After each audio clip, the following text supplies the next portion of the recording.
মুশকিলটা হচ্ছে যে ধর্ষণ আইনটাকে এমনভাবে বানানো হয়েছে যে মহিলারাই শুধু ভিকটিম। মহিলাদেরকে না আমরা এমন একটা উচ্চতায় বসিয়ে রেখেছি, যেন মহিলা তার বাচ্চাকে 50 পিস করে ফেললো আমরা বলতে চাইছি এই মহিলা তখন মেন্টাল ট্রমায় ভুগছিলেন, মানসিকভাবে ভালো নেই তাই করেছেন। আমি জানতে চাই পুরুষ মানুষ করলে আপনারা এটা বলতেন? ভারতবর্ষে পুরুষ মানুষ ইন নো ম্যানস ল্যান্ড, তাকে যখন তখন যে কোনো জিনিসে দাগিয়ে দেওয়া যায়। বারোয়ারি মাল বোঝেন? জলে ভেসে আসে বারোয়ারি মাল, পুরুষ মানুষ হচ্ছে তাই, দাগিয়ে দিলেই হলো। ভারতবর্ষ জোড়া যা কিছু নারীরা পেয়েছেন তার তো সিংহভাগ পুরুষ মানুষেরই করে দেওয়া। মহিলা পরিচালিত পুজো কমিটি, কোন পুজো কমিটিতে কজন মহিলা কটা স্পন্সর এনে দিয়েছেন? যে ছেলেগুলো এভাবে আত্মহত্যা করছে তাদের ডিপ্রেশনের এত কারণটা কি? অতুল সুভাষ চলে গেলেন এভাবে, মানব শর্মা, পুনিত খুরানা, এখানেও হয়েছে সুধাংশু দাস বলে একটি ছেলে। এর ব্যাপারটা কি? সে কোনো 1.5 ঘন্টার ভিডিও রাখতে পারেনি, 24 পাতার নোটও রাখতে পারেনি, তাই কেউ জানে না। তো সেই নিয়ে তো কথা বলো না তোমরা কোনো। তার বউ আবার গিয়ে তার বাবার নামে মেইনটেনেন্সের কেস করছে নিজের ছেলেকে নিয়ে। Very disgusting and ridiculous judiciary.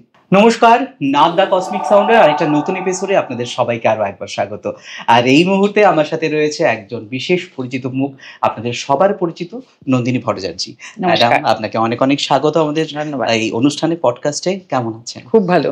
একজন নারী হয়ে আপনি পুরুষ অধিকারের পক্ষে কথা বলছেন দীর্ঘ অনেক বছর ধরে, এটা কিভাবে হলো? আমি একটা কথা বলি, ভারতবর্ষ জোড়া বা পৃথিবী জোড়াও বহু পুরুষ মানুষ যারা মহিলাদের অধিকারের জন্য লড়াই করছেন, করেছেন, আগামীতেও হয়তো করবেন, তাদের সবাইকে এই প্রশ্নটার মুখোমুখি হতে হয় কি, যে তারা কেন নারীদের অধিকারের জন্য লড়াই করছেন, নাকি এটা ধরেই নেওয়া হয় যে নারীদের জন্যই সবাই কাজ করবেন, বা শিশুদের জন্য বা সিনিয়র সিটিজেনদের জন্য। পুরুষ মানুষের জন্য কেউ কাজ করলে তখন গেল রব ওঠে। এবং আমার সব ইন্টারভিউতে প্রথমে আমাকে এই প্রশ্নটা করা হয়, কিন্তু কেন আমি জানতে চাই। মানে নারী হয়ে পুরুষের জন্য কাজ করার অধিকার নেই, নারীদেরই সব পাবার অধিকার আছে, কাজেই তাদের জন্য পুরুষ মানুষের জন্য কেউ কাজ করতে পারবেন না। আজকে নারীরা আমি পৃথিবী ছেড়েই দিলাম, ভারতবর্ষ জোড়া যা কিছু নারীরা পেয়েছেন তার তো সিংহভাগ পুরুষ মানুষেরই করে দেওয়া। তাদের স্যাক্রিফাইস, তাদের কন্ট্রিবিউশন সবটাই তো তাদের। তাহলে আমাকে কেন এই প্রশ্নের মুখোমুখি হতে হবে? আর যাদের জন্য কাজ করি তারা তো সবাই এই নারীদের, কেউ বাবা, কেউ ভাই, কেউ স্বামী, কেউ ছেলে, কেউ প্রেমিক। তাহলে এই প্রশ্নের মুখোমুখি বারবার কেন আমায় হতে হয়, এটাই বুঝতে পারি না। অল বেঙ্গল মেন ফোরামের জন্মটাকে কিভাবে হয়েছিল? অল বেঙ্গল মেন ফোরাম 2018 সাল থেকে চলছে। রেজিস্ট্রেশন আমরা তার কিছুদিন বাদে পেয়েছি, তো সেই থেকে চলছে। তারপরে বহু মানুষ এসেছেন, বহু মানুষ গেছেন, যেটা একটা সংস্থায় হয়। আরো হয়তো বহু মানুষ ভবিষ্যতে আসবেন, আরো অনেকে চলে যাবেন। মানে এইটার ভাবনাটা কি করে আসলো? দেখুন, ভাবনা তো এখান থেকে আসেনি। প্রথমে অল বেঙ্গল মেন্স ফোরামে তো আমি ছিলাম না, মানে তৈরি করিনি তখনও। তার আগে 2017-তে কিছু ছেলের সঙ্গে আলাপ হয় যারা এই কাজ নিয়ে করছিলেন একটি টিভি চ্যানেলের অনুষ্ঠানে। তখন জানলাম যে এটা নিয়েও কাজ করা যায়। ওরাও আমায় বললো, দিদি তুমি আমাদের সঙ্গে এসো। সেই থেকে কাজের শুরু। কিন্তু যদি বলেন এই ভাবনা পুরুষ মানুষের জন্য, আমি কিন্তু কলেজ লাইফ থেকে এরকম ভাবেই ভাবি যে পুরুষ মানুষ মা আর বউয়ের মাঝখানে স্যান্ডউইচ। তো সেটা হয়তো তখন এরকম সিরিয়াস ভাবনা ছিল না, তখন হয়তো আইন কানুন জানতাম না, তখন এত কিছু এইভাবে চিন্তা করিনি সিরিয়াসলি, কিন্তু ভাবতাম তখন থেকে। সেই সময়ের যদি কোনো ঘটনা যেটা আপনার? না, কোনো ঘটনা ছিল না, কিন্তু আমি চারপাশের পারিপার্শ্বিক যা দেখতাম, সমাজে যা দেখতাম, সব জায়গায় যা দেখতাম, যে একটা পুরুষ মানুষকে বিয়ে করলেই চিন্তা করতে হয় মাকে খুশি করবো না বউকে খুশি করবো। মাকে সাপোর্ট করলে বউ রেগে যাবে, বউকে সাপোর্ট করলে মা রেগে যাবে। এই যদি আপনি আপনার ঠাকুমার আমলেও চলে যান তখনও দেখতে পাবেন। কিন্তু মেয়েদের কোনোদিন এই দ্বন্দ্বে পড়তে হয়নি। মেয়েদের কোনোদিন ভাবতে হয়নি যে আমার শাশুড়িকে বেশি বললে মা রেগে যাবে, মাকে বেশি বললে শাশুড়ি রেগে যাবে, কারণ তার মধ্যেই দ্বন্দ্বই নেই। সে সবসময় মাকে প্রেফার করেছে।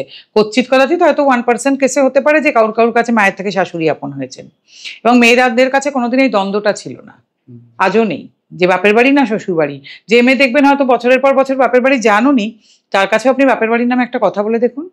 মেয়েদের কাছে বাপের বাড়ি একটা অন্য জায়গা, তাতে অন্যায় আমি কিছু বলছি না, কিন্তু একটা অন্য জায়গা, অন্য দুর্বলতা। কিন্তু ছেলেদের কাছে তো কিছুই নেই। এদিকে মেয়েরা সারাক্ষণ বলছেন আমাদের নিজেদের বাড়ি হয় না, কিন্তু আক্ষরিক অর্থে সত্যিই কিছু নেই তো ছেলেদের। মেয়েরা তো অনেক সময় রাগ করে বাপের বাড়িও চলে যেতেন, এখনো হয়তো যান। ছেলেরা কোথায় যাবেন? যাওয়ার জায়গা আছে ছেলেদের? আপনি দীর্ঘ অনেক বছর ধরে এটার জন্য কাজ করছেন, আপনার কি মনে হয় আজকের দিনে দাঁড়িয়ে পুরুষ মানুষ কতটা সুরক্ষিত? এতটুকুই সুরক্ষিত না। ভারতবর্ষে আবার পুরুষ মানুষের সুরক্ষা কি আছে? পুরুষ মানুষ খাটবে, পিটবে, রোজগার করবে, বাড়ির জন্য সবকিছু নিয়ে আসবে, কোনো সুরক্ষা তো তার প্রয়োজন নেই। ভারতবর্ষে মানে বেসিক্যালি পুরুষ মানুষ ইন নো ম্যানস ল্যান্ড। তার মাথায়ও কোনো সুরক্ষা নেই, ছাদ নেই, আচ্ছাদন নেই, চারপাশেও কিছু নেই, একটা খোলা মাঠের মধ্যে ঘুরে বেড়াচ্ছে। তাকে যখন তখন যে কোনো জিনিসে দাগিয়ে দেওয়া যায়, দিলেই হলো। বারোয়ারি মাল বোঝেন? বানের জলে ভেসে আসে বারোয়ারি মাল, পুরুষ মানুষ হচ্ছে তাই, দাগিয়ে দিলেই হলো। চরিত্র নিয়ে হোক, যে টাকা পয়সা নিয়ে হোক, যা কিছু নিয়ে হোক, তাহলে দাগিয়ে দিলেই হলো। আপনার যেমন ইচ্ছা তেমন। বর্তমান সময়ে অনেকেই বলেন, বর্তমান সময় নয় তার আগে অনেকে বলতেন যে পুরুষ মানুষ মানেই নাকি প্রিভিলেজড। এই কথাটাকে আপনি কতটুকু সমর্থন করেন? এটা কে বলেন, কারা বলেন, কোনখানে পুরুষ মানুষ প্রিভিলেজ? আজকের দুনিয়ায় দাঁড়িয়ে যদি বলেন যে নারীদের জন্য এত আইন, এত প্রকল্প, এত ভাতা, বাসে ট্রামে উঠলে ফ্রি, পুরুষ মানুষের কাছে কি আছে? অথচ এদেশে ট্যাক্স পেয়ার বেশিরভাগ পুরুষ মানুষ। একটা পলিটিক্যাল পার্টি দেখবেন যখন ভোটে আসে তখন তার ঝান্ডাও ধরে পুরুষ মানুষ, বাঁশ বাঁধেও পুরুষ মানুষ, যা কিছু কষ্টসাধ্য কাজ সব পুরুষ মানুষ। তুই দেখবেন পলিটিক্যাল পার্টি সামনে রাখে, দাঁড় করায় কাদের? মেয়েদেরকে। ওই পতাকা তখন ধরে দাঁড়াতে না, মেয়েরা দাঁড়িয়ে আছে, সব প্রিভিলেজ কিন্তু মেয়েরা নিয়ে যাচ্ছে। কোথায় পুরুষ মানুষ? পুরুষ মানুষ আছে খাটছে পিটছে, তারপরে আবার বিজয় উৎসবের সময় তারা কিন্তু ওগুলো করছে। একটা দুর্গাপুজোয় দেখবেন আজকাল সব হয়েছে না কমিটি মেয়েদের নিয়ে, আমার খুব জানতে ইচ্ছে করে সেই মেয়েদের কমিটিতে স্পন্সর কজন নিয়ে আসতে পারেন? কারণ স্পন্সর আনতে কিন্তু পুরুষ মানুষকে লাগে। আবার বাঁশ বাজছেন পুরুষ মানুষ, ঠাকুর তুলছেন পুরুষ মানুষ, ঠাকুর নামাচ্ছেন পুরুষ মানুষ, লাইটের কাজ করছেন পুরুষ মানুষ, প্যান্ডেল বাজছেন পুরুষ মানুষ। অথচ দেখবেন মহিলা পরিচালিত পুজো কমিটি, মহিলারা আছেন সফট স্কিলের কাজে, আমার কোনো আপত্তি নেই তাতে।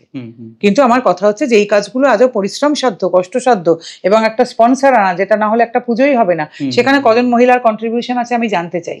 এরপরে আপনার এটা যখনই প্রচারিত হবে আবার দেখবেন অনেকে আমায় গালাগাল করবেন, কারণ এটা তো আমার অঙ্গের ভূষণ গালাগালটা, কিন্তু আমার কথার সত্যতাটাকে কে অস্বীকার করতে পারবেন এটা আমি জানতে চাই। আমায় গালাগাল টালাগাল করে কোনো লাভ নেই। এই কাজ করতে নেমেছি, পিঠে কুলো বাঁধা আছে, কানে তুলো দেওয়া আছে, ডাজেন্ট ম্যাটার। কিন্তু আমার কথার সত্যতাকে অস্বীকার করা যাবে? কোন পুজো কমিটিতে কজন মহিলা কটা স্পন্সর এনে দিয়েছেন আমাকে সবাই জানাবেন, সব পুজো কমিটির পুরুষরাও। তারাও যে গদগদ মহিলা পরিচালিত পুজো কমিটি, পেছনটা তো পুরোটাই তারা, সামনে সবকিছু তারা করছেন। এই যে বললেন গালাগালির প্রসঙ্গটা, এগুলো যখন শুনতে প্রথম দিকে শুরু করেছি কোনোদিন কিছু মনে হয়, আমি জেনেছি একটা কাজ করতে নামলে এসব হবে, আর যদি না হয় তাহলে তো আমি ভেজিটেবল, মানে আমার কাজ কারুর গায়েই লাগছে না। গায়ে লাগছে বলেই তো গালাগাল খাচ্ছি না, তার মানে আমি সত্যি কথা বলছি, তার মানে তাদের গায়ে লাগছে এবং তারা আমায় গালাগাল দিচ্ছেন। শুনুন, আপনার কাজে বা আপনার এসব জিনিসে যদি কারুর কিছুই প্রতিক্রিয়া না হয় তাহলে আপনি কি, আপনার তো কোনো কাজ হচ্ছে না আপনাকে দিয়ে, মানে আপনি ভেজিটেবল। কিন্তু মানুষ জানেন তো কখন মানুষের সুনাম করে খুব বেশি, কেউ মরলে আর কেউ সরলে, তখন দেখবেন আপনি খুব ভালো, মানে আপনি অকেজো হয়ে গেছেন, আপনাকে দিয়ে আর কিছু হবে না। আপনার কিন্তু যতক্ষণ আপনি কাজের আছেন ততক্ষণ কিন্তু আপনার সুনাম হবে না, আপনাকে লোকে মানে বদনামি করবে, আপনার পেছনে লাগার চেষ্টা করবে, একদল লোক, সবাই নয়।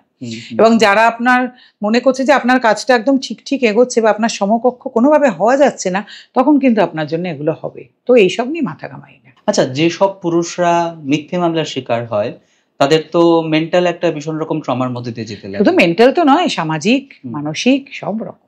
শারীরিকও কারোর হয়ে যায়, কেউ খুব অসুস্থ হয়ে পড়েন, কারণ মনের সঙ্গে শরীরের একটা বড় সম্পর্ক আছে। তো মানসিকভাবে যখনই আপনি খুব পিছিয়ে পড়ছেন বা আঘাতপ্রাপ্ত হচ্ছেন, তখন সেটা আপনার শরীরেও এফেক্ট করে। সেই বিষয়টা নিয়ে আপনারা কিভাবে কাজ? দেখুন, এটা তো আমি রোজ দেখছি বা আমরা রোজ দেখি। আমাদের অফিসে সপ্তাহে 7 দিন অফিস খোলা থাকে, 12টা থেকে সন্ধ্যে 6টা।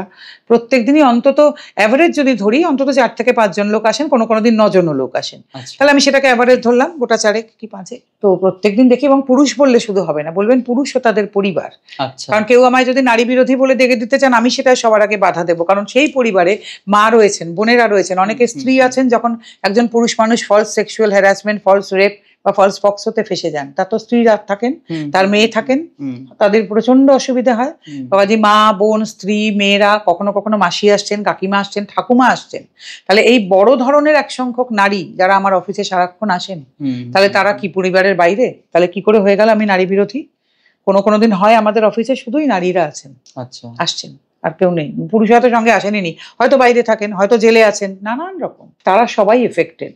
এরকম বহু বোন আছেন, কিছুই জানেন না, বৌদি 498 করে দিয়েছেন ফলস, তিনি আর সরকারি পরীক্ষায় বসতে পারলেন না, তার কোনো দোষই নেই, তিনি কিছু জানেনই না। যতদিন সেটা থেকে না বেরোচ্ছেন, তার বিয়েও হচ্ছে না। এবার আপনি আমায় বলুন তো, আপনি কি এরকম কোনো মেয়েকে আপনার ভাইয়ের বউ করে আনতে চাইবেন, যার নামে তার বৌদি এরকম কেস দিচ্ছে? আপনাদের কি কোথাও মনে হবে না, ও বাবা নিশ্চয়ই কোনো ঘটনা আছে, বাবা এই মেয়েকে কে বাড়িতে আনবে? মনে হবে না? তাহলে সেই মেয়েটি তো কোনো কারণ ছাড়া তাহলে ফেসে গেল না? তার কথা কে ভেবেছে? না, এদেশে রোম্যান্স কমিশন, কোনো রাজ্যের রোম্যান্স কমিশন কেউ তাদেরকে পাত্তা দেয় না, তাদের কথা শোনে না। কারণ আমাদের দেশের রোম্যান্স কমিশন মানে হচ্ছে বধূ কমিশন, শুধু সেখানে ওয়াইফদের কথাই শোনা হয়। পুলিশরাও তাদের কথা মান্যতা দিতে চান না, কোর্টে তো তাদের বিনা অপরাধে দোষী বলে দেওয়া হয়। তাহলে এদেশে নারীতে বৈষম্য দূর হয়েছে, তারপরে তো পুরুষ নারীর বৈষম্যের কথা হবে। এত যে আমরা ওমেন্স ডে এলেই নানান রকম কথা বলি, ওমেন এম্পাওয়ারমেন্ট কথা বলছি সারাক্ষণ বলছি নারী এগোলে দেশ এগোবে, তাই নারীদের কি হবে? এই নারীদের জন্য কে ভাববে? আমরা তো নারীতেই সবার মুখে সমান আলো ফেলতে পারছি না। এই নারীদের কথা যদি বাদও দেন, এই যে বিভিন্ন রকম জায়গায় যে নারীরা বিভিন্ন সেক্টরে কাজ করেন, পরিযায়ী শ্রমিক, ইটভাটা শ্রমিক, কয়লা খনি শ্রমিক, যেসব মহিলারা আছেন, আরো আমাদের বাড়িতে যেসব মহিলারা কাজ করে বেড়ান, তাদের সবার মুখে আলো পড়েছে, তারা সবাই সমান অধিকার পান। তাদের সবার জীবনযাত্রা একরকম, যারা আমরা প্রিভিলেজ ক্লাস তাদের মতন। তাহলে নারীতে নারীতেই তো বৈষম্য এদেশে দূর হয়নি, আবার কি পুরুষ নারীর বৈষম্য ঘোচানোর কথা ভাবছেন আপনারা? এই অবস্থায় এই ফ্যামিলিদের মেন্টাল সাপোর্ট দেওয়ার জন্য আপনারা ঠিক কিরকম? দেখুন, মেন্টাল সাপোর্ট প্রথমে আসলে আমরা বোঝানোর চেষ্টা করি এমন কিছু হয়নি, ও ঠিক হয়ে যাবে, অ্যাক্সিডেন্ট তো, লাইফে তো এরকম অনেক হয়, আপনার কি প্লাস্টার করেন বাড়িতে বসে থাকেন, কারণ প্লাস্টার, এইটা বোঝাবার চেষ্টা করি। কিন্তু দেখুন, যতই আপনি এটা বোঝাবার চেষ্টা করুন, বিশেষ করে মধ্যবিত্ত এবং উচ্চ মধ্যবিত্ত সমাজে, তারা তো মেনলি একটা শিক্ষা, সেই দ্বারা প্রাপ্ত চাকরি বা ব্যবসা যাই করছেন, সম্মান, এগুলো নিয়েই বেঁচে থাকেন, ওনাদের সে সম্মানটা খুব বেশি আঘাতপ্রাপ্ত হয়। তখন আমাদের এই কথাগুলো শুনে হয়তো খানিকটা হন, কিন্তু সেটা না আমরা বুঝতে পারবো না, যাদের হয়নি তারা বুঝবেন না, খুবই আঘাতপ্রাপ্ত হয়। তাদের বাড়িতে তারা প্রথমে এসে বলেন, দিদি আমাদের বাড়িতে কোনোদিনও কোর্ট কাছারি হয়নি, পুলিশ কোনোদিনও আসেনি। কাজে এই কথাটা কিন্তু যাদের হয়নি তারা কোনোদিন বুঝবেন না, যাদের ঘটেছে তারাই একমাত্র বুঝতে পারবেন। এবং এই কোর্ট কাছারিতে জলের মতো পয়সা খরচা হয়ে যাচ্ছে, সেটাও একটা বড় ব্যাপার। আরো সম্মানহানি, সব জায়গায় সবাই নানান কথা বলছে এবং সন্দেহের চোখে তাকাচ্ছে যে বাবা বউ এরম করলো, তার মানে নিশ্চয়ই কিছু একটা গন্ডগোল আছে। তো কাজেই সবকিছু মিলিয়ে তো একটা ভীষণ ট্রমা। অফিসে যাচ্ছে ছেলেটি, হয়তো অফিসে কেউ জানে না, তারপরে যখন জানলো, আবার তাদের কিন্তু পুরুষ বন্ধুরাই সবচেয়ে বেশি টিটকিরি দেয়, বউকে রাখতে পারলি না, তোর বউ চলে গেল। দেখুন, উনি কিন্তু বাড়িতে হয়তো মার খান বউয়ের হাতে, কিন্তু উনি প্রকাশ করেননি, কাজে উনি বিরাট বীর পুরুষ হয়েছেন। দুঃখের বিষয় এটাই যে পুরুষ পুরুষের পাশে দাঁড়ান না। হয়তো এরকম ঘটনা শুনলে 4টে মেয়ে কলিগ যারা আছেন না, তারা হয়তো আমাদের এখানে হয়েছে, তারা নিয়ে এসেছেন সঙ্গে করে, কিন্তু পুরুষ মানুষ একদম পুরুষ মানুষের পাশে দাঁড়ান না। এসব ক্ষেত্রে টিটকিরি দেন তারা বন্ধুদের, হয়তো নিজেও কিন্তু বাড়িতে ওই একই সমস্যায় জর্জরিত, দেখাতে হবে আমি খুব ভালো আছি। 498 এই যে ডোমেস্টিক ভায়োলেন্সের ব্যাপারটা, এটা নিয়ে তো খুব আজকাল অপব্যবহার হচ্ছে প্রচুর, অনেকদিন ধরে। এরকম অভিজ্ঞতা? দেখুন, এটাই তো আমাদের কাছে সবচেয়ে বেশি, এই জন্যই হাইকোর্ট এবার মানে এরকমও নির্দেশ এলাহাবাদ হাইকোর্ট থেকে দেওয়া হলো, যে যদিও এটা আগেও ছিল, তবে সবাই তো জানেন না যে 2 মাসের মধ্যে কোনো গ্রেপ্তারি সম্ভব নয়, ফ্যামিলি ওয়েলফেয়ার কোর্টে পাঠাতে হবে সবকিছু। কাজে যারা একেবারে জানেন না কিছু, আমাদের এখানে সে বহু শিক্ষিত ফ্যামিলিও বলেন, দিদি আমাদের তো অ্যারেস্ট করা হবে, দিদি আমার তো চাকরি চলে যাবে, কিন্তু কোনোটাই এখন হয় না, সেটা অনেকদিন আগেই বারণ হয়ে গেছে। তবুও এই যে আবার নতুন করে ওনারা রায়টা দিলেন, এতে হয়তো অনেকেই শুনে আশ্বস্ত হবেন যে 2 মাসের মধ্যে কোনো গ্রেফতারি হবে না, এই সমস্ত কিছু। তো অপব্যবহার প্রচুর, এবং এই অপব্যবহার করতে গিয়ে যাদের ক্ষতি হচ্ছে তারা মহিলারাই। যেই মহিলারা সত্যি সত্যি অত্যাচারের শিকার, তাদের কিন্তু বিশ্বাস করছেন না লোকে আর। ঠিক এইটা কিন্তু মহিলারা বুঝতে পারলেন না যে তারা নিজেদের স্বজাতিরই ক্ষতি করছেন। পুরুষ মানুষের তো কোনো আইনই নেই, তাদের আর কি ক্ষতি বৃদ্ধি আপনারা করবেন? বরং দেয়ালে পিঠ থেকে গেলে দেখবেন আস্তে আস্তে চিত্র বরং বদলাবে। কিন্তু আপনারা মহিলাদের যে সমূহ ক্ষতি করে দিলেন, সে সম্পর্কে আপনাদের কোনো ধারণাই নেই। এই ডিবি, এই ফলস ডিবি, ফলস 498 সবে। এই যে সম্প্রতি সুপ্রিম কোর্ট আরেকটা রায় দিল খরপোশের বিষয়টা নিয়ে, এই বিষয়টা নিয়ে দেখুন, এটা তো খুবই ভালো মানতেই হবে, কারণ আমাদের এখানে তো সত্যি আছে 3 মাসের বিয়েতে 50 লাখ টাকা চাইছেন, তো আছে আকছাড়। সেদিন একজন এসেছিলেন মুম্বাই থেকে, বলছেন 5 কোটি টাকা চেয়েছে বউ, এরকম 1 বছরের বিয়ে হবে।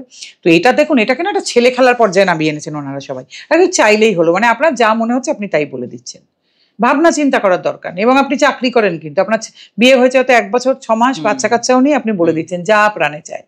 তো যাই হোক, আমার মনে হয় সুপ্রিম কোর্ট বা সব অন্যান্য কোর্টেরও এখন মনে হতে শুরু করেছে এগুলো অত্যন্ত ভীষণ একটা বাজে ব্যাপার। তবে হাইকোর্টদের ব্যাপারও বুঝি না, একজন হাইকোর্ট বলছেন স্ত্রী রোজগারে হলেও তাকে খোরপোশ দিতে হবে, আবার একজন বলছেন যে আপনি তো কর্মক্ষম, আপনি তো সক্ষম, তাহলে আপনি কেন চাকরি করবেন না? হাইকোর্টেও কোনো নিজেদের মধ্যে কোঅর্ডিনেশন নেই, এক একজন এক এক রকম কথা বলেন।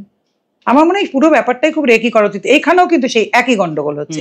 এটা করতে গিয়ে বহু মেয়ে আছেন যাদের হয়তো কিছুটা টাকা দরকার, তারা হয়তো সত্যি গলগ্রহ হয়ে পড়ে থাকবেন না হয়তো বাপের বাড়িতে, তাদের পাওয়াটা বন্ধ হয়ে যাবে। এই ধর্ষণ আইনকে লিঙ্গ নিরপেক্ষ করার বিষয়, দেখুন, ধর্ষণ আইন লিঙ্গ নিরপেক্ষ, আমাদের এখানে তো মুশকিলটা হচ্ছে যে ধর্ষণ আইনটাকে এমন ভাবে বানানো হয়েছে যে মহিলারাই শুধু ভিকটিম। আমাদের এখানে মহিলাদের ভাবা হয় ভিকটিম, আর মহিলারা প্রিডেটর হতে পারেন এটা ভাবাই হয় না, কারণ আমরা এখানে নারীকে দেবী হিসেবে পুজো করি। তো সেইখানে খুব গন্ডগোল। ধর্ষণ আইন হয়তো এত সহজে লিঙ্গ নিরপেক্ষ আমাদের দেশে হবে না, কারণ আমাদের দেশের মানুষের কাছে কোনো কনসেপ্টই নেই পুরুষ মানুষের ধর্ষণ হয়। আবার অনেকে সেদিন দেখলাম অদ্ভুত যুক্তি দিয়েছেন, পুরুষ মানুষের ধর্ষণ হলেও তারা কি প্রেগনেন্ট হন না, তো মহিলারা তো হয়ে যান। অদ্ভুত কনসেপ্ট। কাজে এটা নিয়ে আমি মনে করি না ধর্ষণ আইন কখনো আমাদের দেশে লিঙ্গ নিরপেক্ষ হবে। কিন্তু মুশকিল হচ্ছে এটা হয় 18% পুরুষ মানুষের ধর্ষণ হয়, তার থেকেও যেটা অ্যালার্মিং আমাদের দেশে বাচ্চা ছেলেদের সেক্সুয়াল অ্যাবিউজ হয় 53%। তো সেটা নিয়ে আমরা কথা বলি, এবং সেটা কিন্তু নট নেসেসারিলি মহিলাদের দ্বারাই, শুধু বহু পুরুষের দ্বারাও হয়। এই ধাবায় যে রোড সাইড ধাবাগুলোয় বাচ্চা ছেলেগুলো কাজ করে, চাইল্ড লেবার, তাদের হয়, সবকিছু হয়, কিন্তু সেটাও তো আমরা স্বীকার করি না। অথচ পক্সো আইনটা কিন্তু আমাদের দেশে জেন্ডার নিউট্রাল, আমরা ভাবি না। আমাদের দেশে অনেক ফ্যালেসি আছে। আমি বলি, আমাদের দেশে এই পক্সো আইনের সুযোগ নিয়ে বহু মহিলা, সব মহিলা বলিনি, বাবাকে মেয়েকে দিয়ে পক্সো দেওয়াচ্ছেন আকছাড়। এটা করতে গিয়ে পক্সো আইনটাও কিন্তু হয়ে যাচ্ছে কি বলুন তো, নির্বিষ হয়ে যাচ্ছে। জমির মামলা পক্সো আইন দিয়ে দিচ্ছি, কাকাকে ভাইজিকে দিয়ে, দাদুকে নাতনিকে দিয়ে। তো করতে করতে সবচেয়ে এর মধ্যে সবচেয়ে অ্যালার্মিং বাবা প্রতি মেয়েকে দিয়ে 3 বছরের মেয়েকে দিয়েও দেওয়াচ্ছি। আমি ভাবি এই মেয়েগুলোকে এরপরে চোখ মেলাতে পারবে কোনোদিন বাবার সঙ্গে? এরা বড় হয়ে এদের কি হবে? এখানেও একটা মজার বিষয় দেখুন, এটা তো জেন্ডার নিউট্রাল ল। কোনোদিন শুনেছেন কোনো বাবা, মানে মায়ের কাছে হয়তো ছেলে রয়েছে, কোনো বাবা তারা এটা দিয়েছেন এই মামলাটা যে মায়ের সঙ্গে ছেলেকে দিয়ে পক্সো দিয়েছেন? কোনো বাবা কিন্তু এটা এখনো ভেবে উঠতে পারেননি। মায়েরা কিন্তু ভেবে ফেলেছেন এর মধ্যে এটা। একটা হচ্ছে আমাদের দেশে আমরা মাকে দেবী মনে করি, মায়ের সঙ্গে ছেলের এটা ভাবতেই পারি না আমরা এরকম কথা, কিন্তু বাবার সঙ্গে মেয়ের ভেবে ভেবে বাবা আর মেয়ের সম্পর্ক কিন্তু তলানিতে করে ফেলেছি আমরা এই দেশে। আমরা কোনো ছেলেকে কোনো মেয়ে দত্তক নিতে দিতে চাই না, বাবাকে মেয়ের কাস্টাডি দিতে চাই না, অর্থাৎ বাবা আর মেয়ের সম্পর্কটাকে আমরা কোনখানে নামিয়ে দিয়েছি। কিন্তু কই আমরা মায়ের সঙ্গে ছেলের সম্পর্কটাকে তো এখানে নামাচ্ছি না। কেন নামাচ্ছি না? আমরা মায়েদেরকে দেবী মনে করি, কিন্তু কোথাও কি এরকম উদাহরণ নেই? আমাদের কাছেই আছে যে মায়েরাও ছেলেদেরকে সেক্সুয়ালি এক্সপ্লয়েট করছেন, কিন্তু কই বাবারা তো এরকম কথা ভেবে কোথাও পক্সো দেননি এখন অবধি। তাহলে এগুলো ভাবার বিষয় আছে। মহিলাদেরকে না আমরা এমন একটা উচ্চতায় বসিয়ে রেখেছি, কেন মহিলা তার বাচ্চাকে 50 পিস করে ফেললো, আমরা বলতে চাইছি সেই মহিলা তখন মেন্টাল ট্রমায় ভুগছিলেন, মানসিকভাবে ভালো নেই তাই করেছেন। আমি জানতে চাই পুরুষ মানুষ করলে আপনারা এটা বলতেন? সুপ্রিম কোর্ট থেকে কি বলা হচ্ছে? মহিলারা এই সমস্ত ক্রাইম কেন করছেন এটা নিয়ে এখন ভাববার দরকার আছে, ওনাদের মেন্টাল কন্ডিশন কি, মানে কেন ওরা এরকম করছেন। তা কই পুরুষ মানুষ ক্রাইম করলে আপনাদের মাথায় তো এটা আসে না?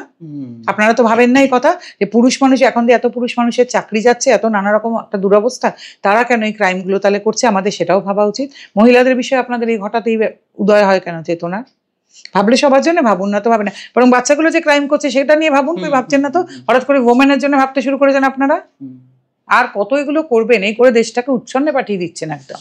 আচ্ছা, এই যে চাইল্ড বেসিক্যালি ছেলেদের যে রেপ হয়, এরকম বিভিন্ন রোড সাইড ধাবার কথা রেপ বলবো না, ওটা হচ্ছে কি বলুন তো, অ্যাবিউজ, সেক্সুয়ালি অ্যাবিউজ যাকে বলে। এই ধরনের কেসগুলোকে আপনার কিভাবে, বা এগুলো কতটুকু নথিভুক্ত হয়? একেবারেই তো কিছু হয় না। শুনুন, আজকাল এখনো বাচ্চা মেয়েদের সঙ্গেই যেটা হয় না, সেটাই নথিভুক্ত হয় কম।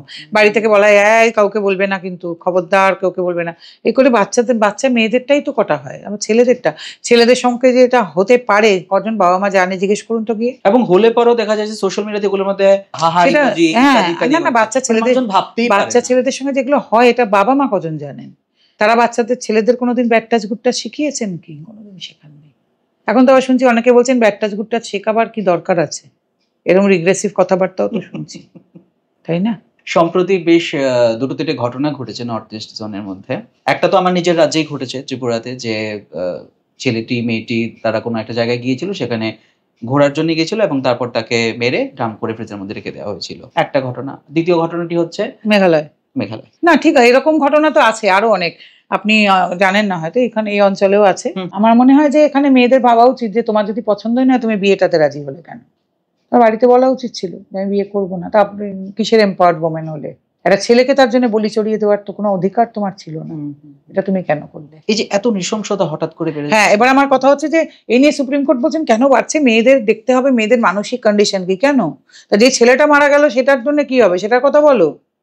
এরা নিয়ে তো কিছু বলছো না। এর আগে অতুল সুভাষ চলে গেলেন এভাবে, মানব শর্মা, পুনিত খুরানা, সবাই চলে, এখানেও হয়েছে সুধাংশু দাস বলে একটি ছেলে, সেমি। হ্যাঁ, এর ব্যাপারটা কি, সে কোনো 1.5 ঘন্টার ভিডিও রাখতে পারেনি, 24 পাতার নোটও রাখতে পারেনি, তাই কেউ জানে না। আমরা তার সঙ্গে সরাসরি জড়িত আছি বলে আমরা জানতে পেরেছি। তো সেই নিয়ে তো কথা বলো না তোমরা কোনো, যে ছেলেগুলো এভাবে আত্মহত্যা করছে, তাদের ডিপ্রেশনের এত কারণটা কি? কোনোদিন তো কথা বলতে শুনলাম না। তার বউকে তোমরা জামিন দিয়ে দিলে উল্টে, তার বউ আবার গিয়ে তার বাবার নামে মেইনটেনেন্সের কেস করছে নিজের ছেলেকে নিয়ে। আচ্ছা, তখন তো তোমাদের কোনো কথা বলতে শুনি না। Very disgusting and ridiculous judiciary, লজ্জা হওয়া উচিত। পুরুষ কমিশন তৈরি হওয়ার ব্যাপারে, দেখুন পুরুষ কমিশন তৈরি হওয়া আমাদের হাতে না, তবে আমি মনে করি এই দেশে এখন সবচেয়ে আগে জরুরি যেটা, সেটা একটা মেন্স কমিশন। আইন টাইম পরে হবে।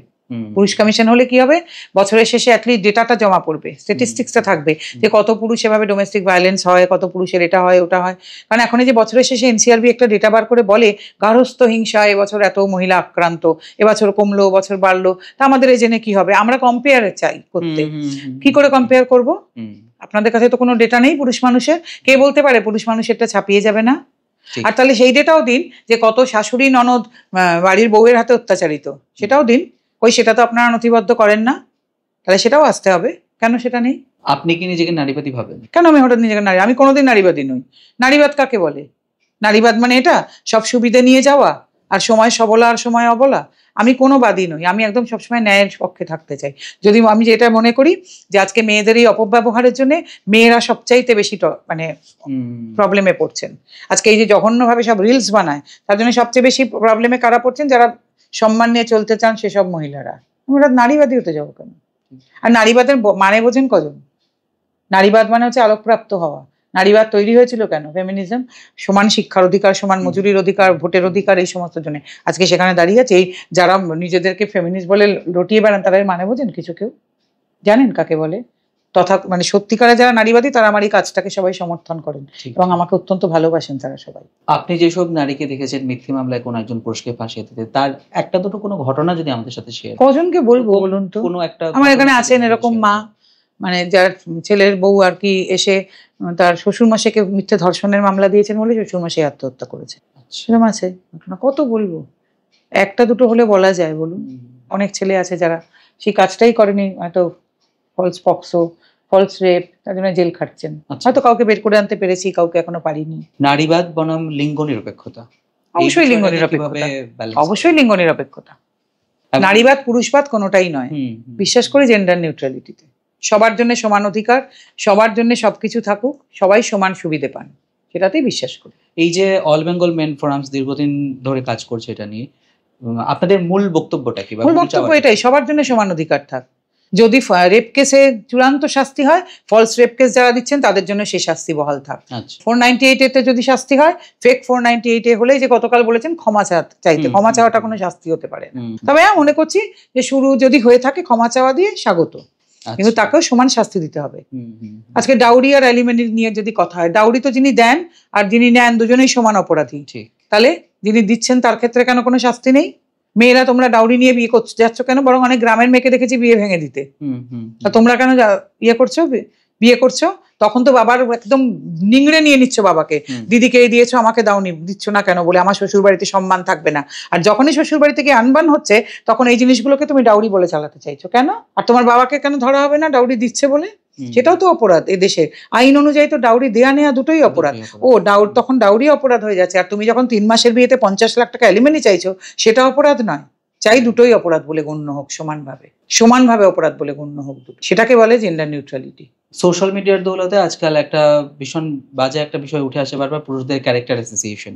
এই ব্যাপারটা কিভাবে? এটা তো দেখুন, আমার মতে হচ্ছে যদি আপনারা মানে শুনি তো আজকাল নাকি ডিজিটাল রেপ হয়, তাহলে ডিজিটাল প্রস্টিটিউশন কেন হবে না? ওনারা তো তাই করেন, সেক্সটর্শন চেষ্টা করা হয় না? একটা ভিডিও দেখিয়েই ফট করে তারপরে টাকা চাওয়া, মানি এক্সটর্শনের মতন সেক্সটর্শন। তাহলে ডিজিটাল প্রস্টিটিউশন আপনারা যারা আছেন আপনারা আছেন, স্বীকার করুন আপনারা সেটা করে টাকা চাইছেন। আপনাদের লজ্জা হওয়া উচিত। এই যদি মাই লাইফ মাই চয়েস আর ওমেন এম্পাওয়ারমেন্টের উদাহরণ হয়, এর থেকে লজ্জার আর কিছু হতেই পারে।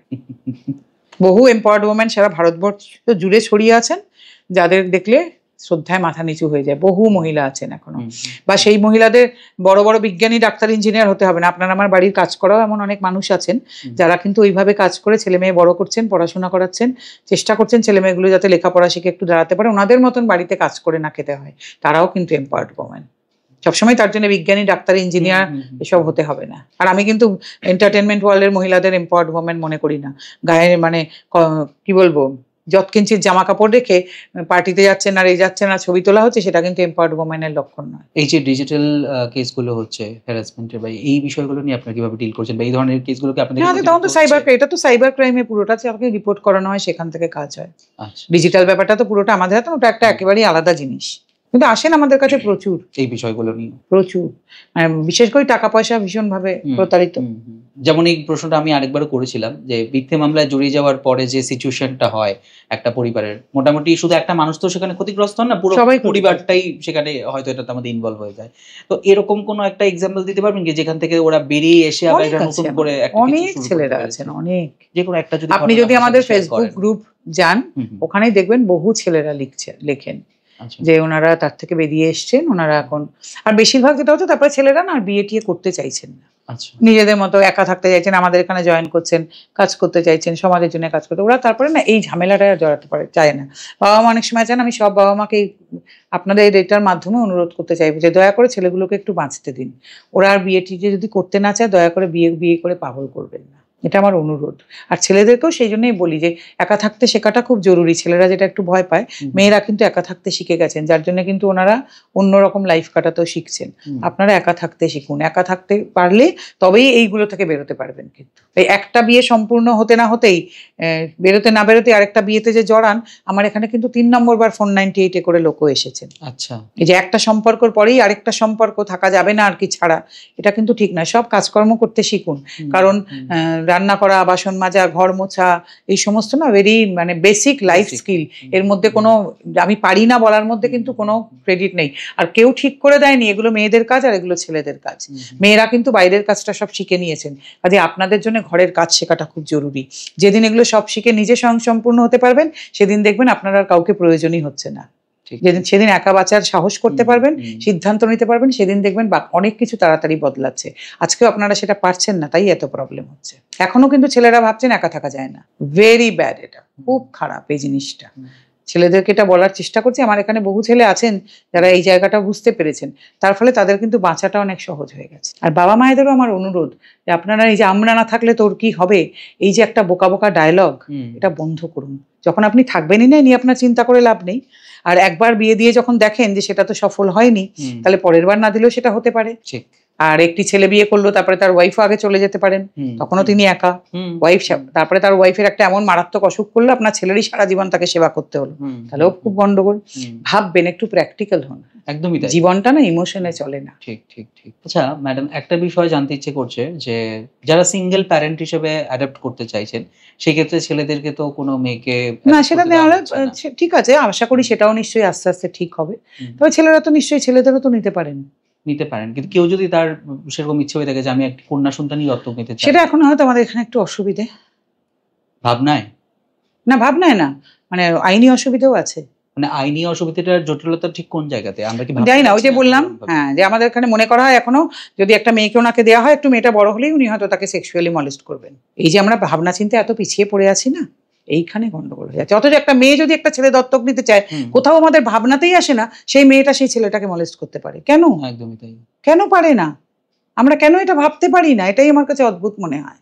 একটা পুরুষ মানুষকে আমরা জন্ম থেকে দোষী করে দিয়ে যাচ্ছি, যেন পুরুষ মানুষ মানে বর্ন ক্রিমিনাল।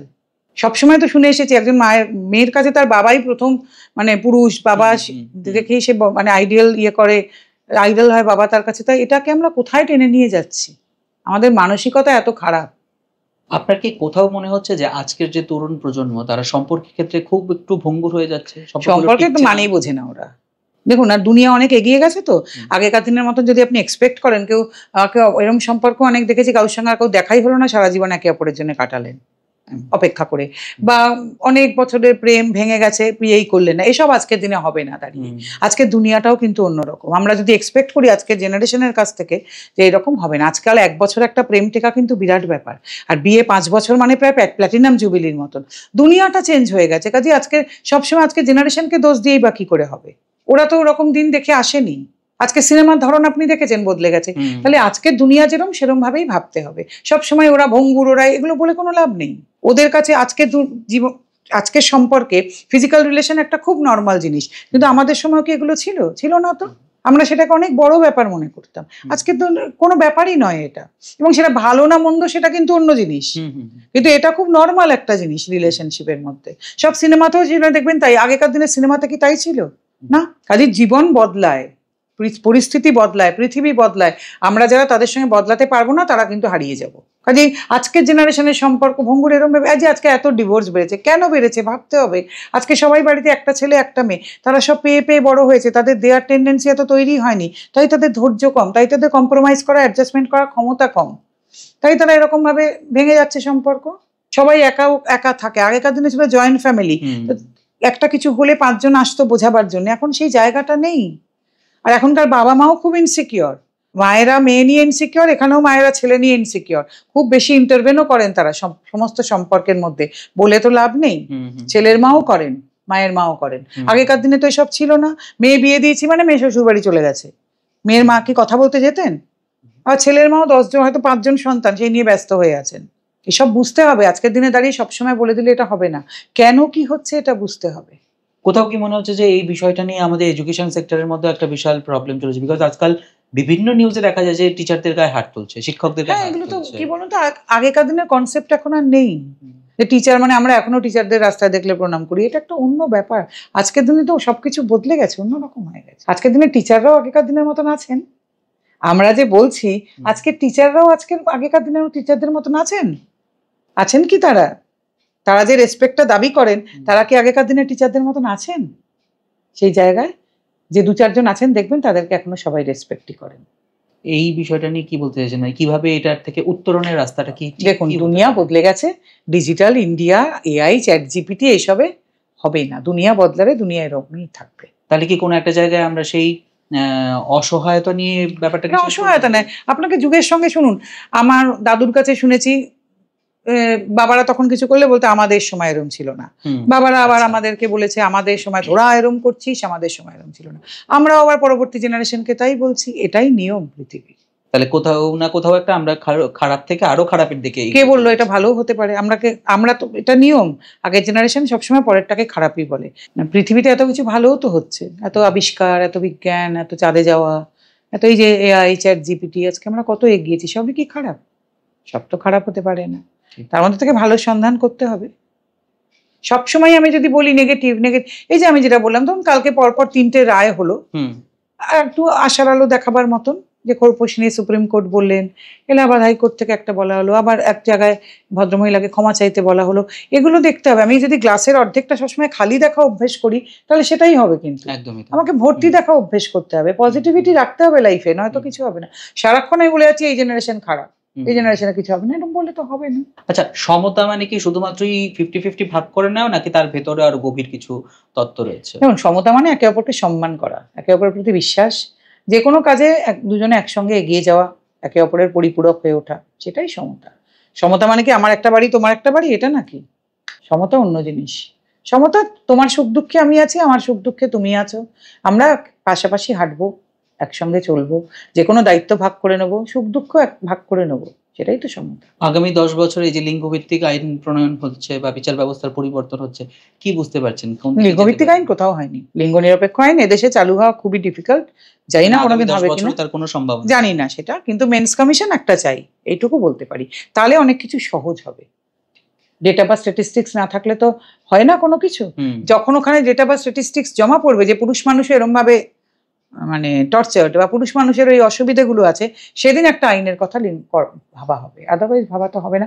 মেয়েরা এগুলো দিতে পেরেছেন, মেয়েরা দেখাতে পেরেছেন যে তাদের অত্যাচার হয়েছে, এগুলো হয়, তাই তারা এগুলো পেয়েছেন। যে পুরুষ মানুষেরটাও তো দেখাতে হবে যে তাদের উপর এগুলো হচ্ছে, তাই তবে তো দেখানো যাবে না। আপনি যেমনটা বললেন যে আপনার জীবনে এমন বিশেষ কোনো ঘটনা ছিল না যেটা আপনাকে এই পথে আনতে? না না, কিছুই নেই। উল্টে আমার ফ্যামিলির মধ্যে কোথাও এরকম কোনো কিচ্ছু নেই।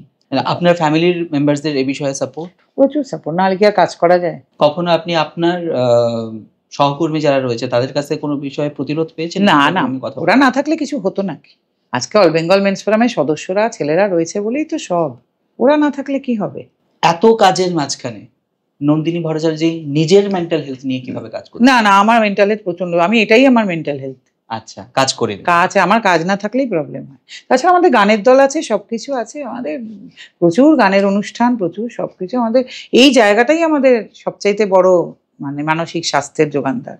মানে গানের রিহার্সাল হয়, গানের ক্লাস হয়, এত লোক আসে, এই ম্যাগাজিন বেরোচ্ছে, এই লেখা হচ্ছে, এই সবকিছু, প্রচুর অনুষ্ঠান, বাইরে পিকনিক হয় বছরে একবার, এই বিরাট গণেশ পুজো, এরপরে আমাদের এখানে কোনো অভাব নেই, কোনো কিছু দরকার পড়ে না তার বাইরে। খুব দ্রুত একটা র্যাপিড ফায়ার রাউন্ড করব। নিশ্চয়ই, বলুন। নারী শক্তি মানে কি? নারী শক্তি মানে নিজের শক্তিতে এম্পাওয়ার হওয়া, সবাইকে সেই শক্তির যোগান দেওয়া এবং আলোকপ্রাপ্ত হওয়া। পুরুষ কমিশন অবশ্যই চাই, ভারতবর্ষে এখন সবচেয়ে বড় চাহিদা হওয়া উচিত পুরুষ কমিশন।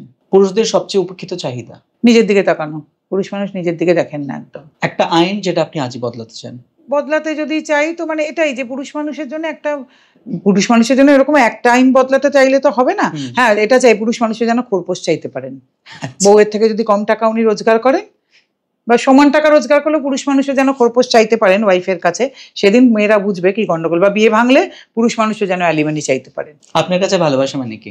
ভালোবাসা জিনিসটা বিশ্বাস উঠে গেছে এই কাজ করতে করতে, তবুও বিশ্বাস উঠে গেলেও তো ভালোবাসা বলে তো একটা কিছু হয়। ভালোবাসা সেটাই একে অপরের সুখে দুঃখে পাশে থাকা, কারোর ভালোর সঙ্গে তার খারাপটাকেও অ্যাকসেপ্ট করা, এবং একে অপরের পরিপূরক হয়ে ওঠা, মানে যদি অপরপক্ষের কিছু খামতি থাকে সেটাকে ঢেকে দেওয়া এবং তার গুণ যেটা সেটা প্রকাশ করা।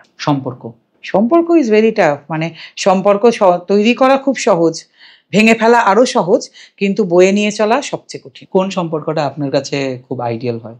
এটাই, যেটা মানে অনেক বছর ধরে স্মুথলি বয়ে নিয়ে যাওয়া যাচ্ছে এবং একে অপরকে না বলতেই সব বুঝতে পারছে যে কি চায় বা কি চায় না, বা যে কোনো অবস্থায় মানে দুজনেই যদি জানি যাই হয়ে যাক এ আমার পাশে আছে, এর থেকে বড় সম্পর্ক আর কিছু হতে পারে না। আপনার প্রেরণা?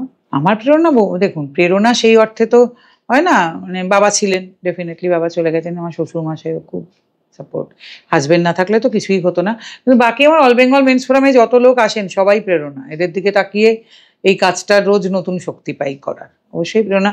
তারপর যারা আমার চারপাশে যারা আছেন প্রচুর, তারা সবাই প্রেরণা, কারণ তারা প্রচুর মহিলা তার মধ্যে আছেন যারা না থাকলে এই কাজটা আজকে। আপনি মোটামুটি সবার কাছ থেকে কিছু না কিছু একটা সবসময় শিখি, আমি সবসময় যেখানে যখন যাই সবার থেকে শিখি। তার মধ্যে আমার প্রচুর মহিলারাও রয়েছেন, এমন আমার বান্ধবীরা যাদের সঙ্গে একসঙ্গে কাজ করি, এত বছর গান গাই, সেই গানের সহকর্মীরা সবাই।